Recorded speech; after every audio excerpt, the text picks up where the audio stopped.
Hey, this is Dr. Gerhauser, and here's a tip to improve your health today. In a previous video, I told you about a recent study of Harvard public health students that had their BPA levels rise to over 10 times baseline just by eating one serving of canned soup a day for 5 days. So BPA is in the lining of most canned foods, including beverages. It's also in the packaging of many foods, and it's in many clear plastic beverage containers. Now, scientists have known BPA acts as an estrogen in biologic systems since the 1930s. Toxic effects were discovered when animals were given high doses, and the safe dose that the EPA set was 1,000th of the toxic dose in animals. This was in order to get a good safety margin.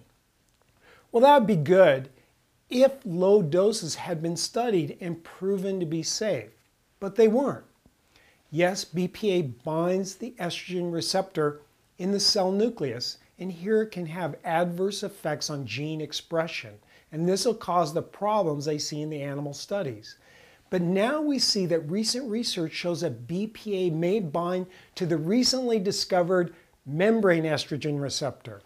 Now, activation of these receptors regulates cell signaling and also influences gene expression.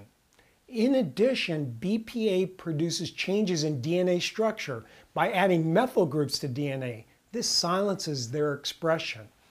These latter two mechanisms do not respond in the same way to BPA as the classical receptors, and this may have a very different response to low doses of BPA. These latter effects have been reported at exceptionally low, even parts per trillion doses. That's nearly 1,000 times lower than the effect level used to establish the current EPA reference level. That's the maximum allowable daily exposure.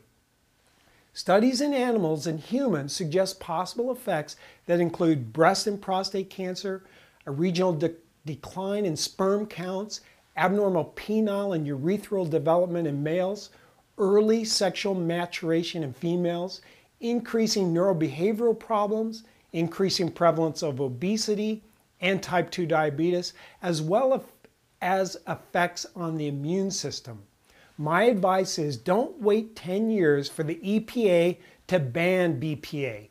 You need to ban it now with a natural whole foods diet and minimal contact of your food with BPA containing plastics.